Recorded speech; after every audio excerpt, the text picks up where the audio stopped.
Hi,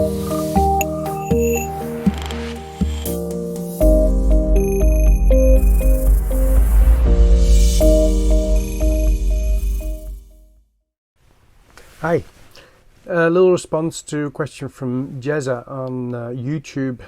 They expressed when measuring in the home office that the readings basically maxed out on radio frequency radiation.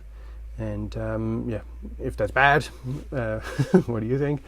And what that might be coming from. So in terms of what you're reading, of course, a EMF meter is for people interested from a health perspective. So the levels it can measure up to don't typically go as high as government standards, which are ridiculously high because they were sent so long ago and based on thermal properties, as in heating of tissue, not really looking at any other biological effects, which is of course a little crazy. Anyway, so yeah, if your meter maxes out, then obviously you've got a problem. Now, where is this coming from? As in, is this bad for you? Well, obviously there is loads of research indicating that low-level radiation, things like Wi-Fi, cell phone tower radiation, that this is harmful to us. There are about 20,000 plus research studies on this subject, and the majority of those indicate harm. So you want to reduce that. Now, the first thing I would be doing is to figure out if this is coming from inside sources of your house or outside sources of your house. So you can go around the room and you can try and identify every single piece of equipment that might be emitting radio frequency radiation, which is not a bad thing. You should be knowing what throws out radio frequency radiation. But you'll probably not find a few that are contributing. To name a couple, game computers are particularly notorious for seeming to be turned off, but they're not, as in they're constantly updating, checking things, downloading the latest software and all that sort of stuff. So an easy way to sort of determine, well, what's my baseline? Like how good can I get this without doing anything else? Well, you go to your circuit breaker panel and you turn your main switch off. Of course, you do this after having powered down whatever sensitive equipment you might have. But when you cut the power to the main switch, or you turn all your circuit breakers off, same thing, then supposedly everything in your house should be terminated. And so whatever you're left with is what your ambient radiation exposure is from cell phone towers, smart meters, airport navigation, all that sort of stuff. So that would be my first sort of step. If you notice a significant drop, well, then obviously you can make some improvements by terminating things into your house. And so then you go on a searching spree and you go and find out what's contributing, and then you turn things off. Especially in an office, there's so much stuff running you don't need all the time. So start with turning that off. You want to go to wired options. Clearly you don't want to sit next to a Wi-Fi router. That's just a bit silly. So if the Wi-Fi router is in your office, then why aren't you using cables already? They're faster than Wi-Fi anyway, they're more secure. So yeah, that's a little bit of a no-brainer, so get onto that. Even your iPad, your iPhone, tablet, you can make those run cabled, and they work faster. So buy some of those adapters and get to work improving your environment.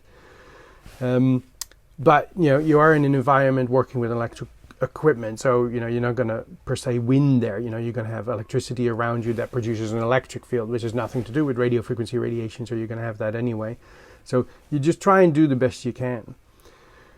If you're really wanting to make it perfect on account of radio frequency radiation, then you're probably going to need some shielding. And that sounds difficult, but it's not. You can buy T98 shielding paint, which we developed.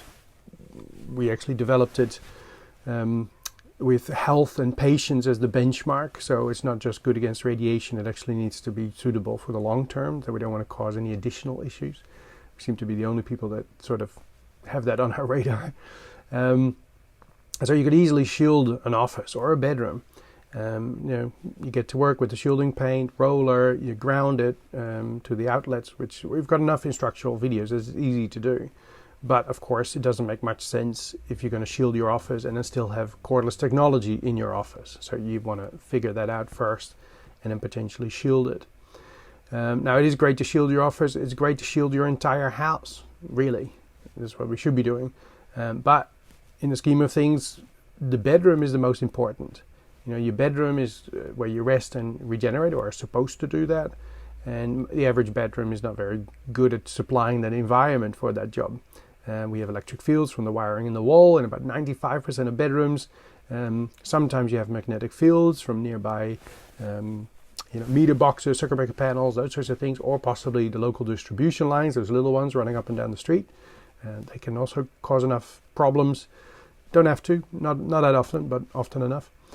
And and then radio frequency radiation from outside sources, of course, making their way in. So your bedroom needs to be perfect. So whilst we should be working to make our office as good as we can, it is the bedroom that is most important and is most urgent.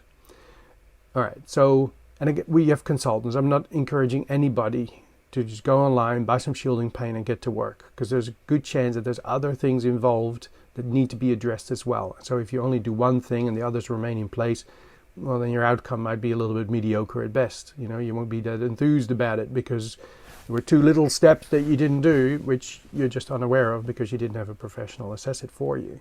So we have people available that can do that for you. In terms of what Jazza was asking, having different sort of levels depending on where the meter is, where they're holding it. Well, that has to do with the fact that your body is a big antenna. You remember the old tube style television, right? With the bunny ears on the top, right? If somebody, if the picture was bad, you'd send somebody over to adjust the antennas, and as long as they were holding on to it, you had a great picture. And they say, yeah, leave it like that, and they walk away, and then the picture would be rubbish again, and you'll laugh. You say, yeah, stay there, keep holding on to it, right? Your body is an antenna. So your body inevitably interacts with it. So if you have a TF2 or a Cornet or a TM-190, often the antenna sits on the top. So you don't want to hold the meter like this because you'll be interfering with what it can pick up because you're absorbing it, right? You're a big antenna. So especially for magnetic fields, it doesn't really matter because magnetic fields go through everything. But for electric fields and radio frequency radiation, you should be holding the meter down low so the antenna sort of sticks out. But then inevitably where your body is influences it as well. So you're better off sort of standing back and holding the meter to sort of see what you're picking up with it than to hold it close to your chest. Because if you do that, then if you have a big source of radio frequency radiation behind you, then you're going to be a barrier, and it's going to you're sort of shielding the meter with your body, right? So you're not getting as informative readings as you might have. So, create a bit of distance, read the meter, and especially with electric fields you often have a big influence on the meter, and it's very hard to then, make a decision on it. So, less than 1 volt per meter, measuring the air only, not holding the meter, that's already slight concern. Right, so a TF2, wonderful meter as it is, brilliant for magnetic fields, great for radio frequency radiation.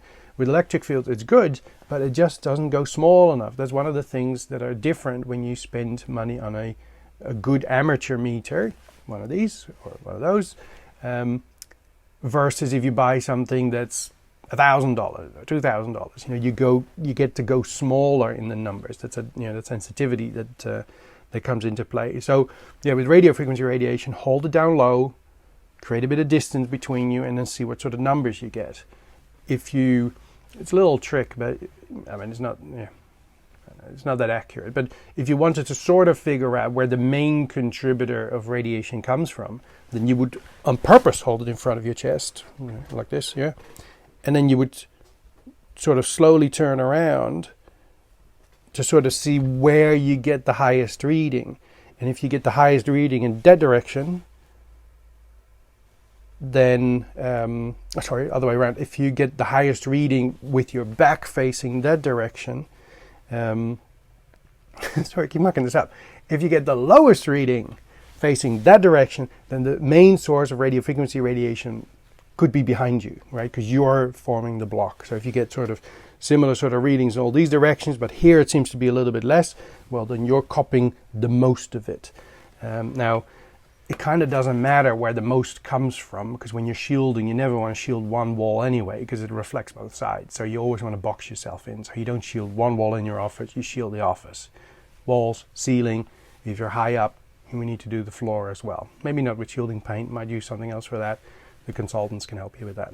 In a bedroom, definitely. Walls, ceiling. So anyway, I hope this answers your questions, Jazza.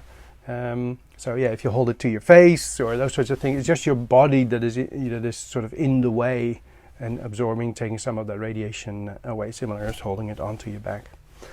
All right, cool. Hope this is informative. If you've got a passion for this, I do train actually EMF consultants. I run courses on 4 continents now.